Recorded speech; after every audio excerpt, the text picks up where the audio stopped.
Batisi TV, Lone Rashapi, the Frank Motors, Kajaka Dekali Gabatamai, Junka Tata Motors, Halatko, Ni Shillong, Rinkat Bakanet Foodish, Ordar Mapi, Ninwan Ramani, Hakirdobying Jompi.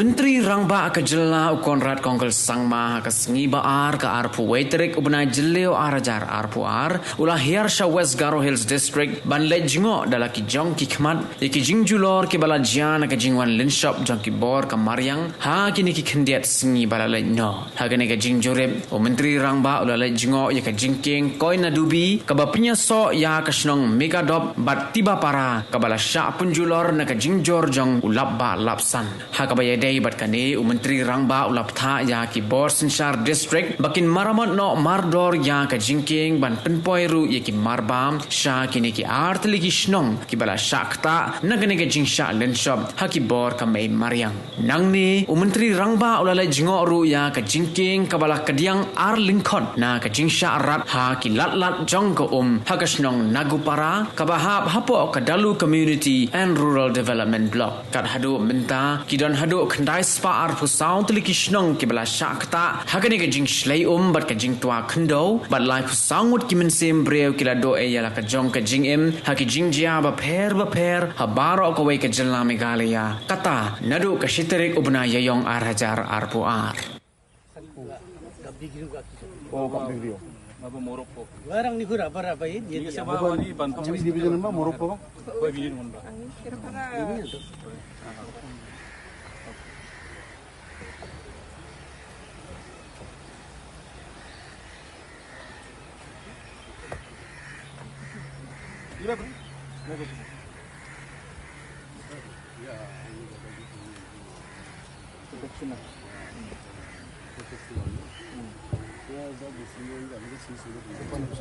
Water resource Yo dal iba jakon di. water resource ni ba Depan so what's in water resource ni Akan ada juga tu. Uga dua mu esti. down chin yap ni just tell the water resource guys to give me an idea about this stretch about 100 meters hanging bridges I told you I'm going to go for 100 hanging bridges throughout the state and every year I'll take up 100 so I want to saturate the hanging bridges so I'm looking for technology in that also so if you have somebody in mind if you know technology for hanging bridges because you see the same technology that works everywhere will not necessarily work here we need the main connectivity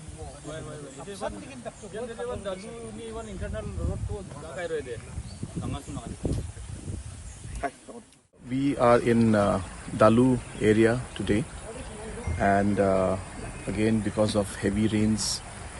there has been a lot of damage but here mostly the damage has been to the roads and infrastructure.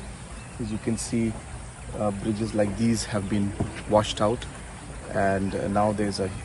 disconnectivity between villages and so we have a huge challenge now to bring that back. So we have just come here with the Honorable MLA and other officials from PWD and other departments and the Deputy Commissioner and the officials to see the situation, monitor it and to immediately rectify it so that we can bring back the entire life to normalcy out here. So we will do what we can and we have urged PWD to take immediate action so that the bridge can be restored at the earliest so that people can have the necessary connectivity in this particular road.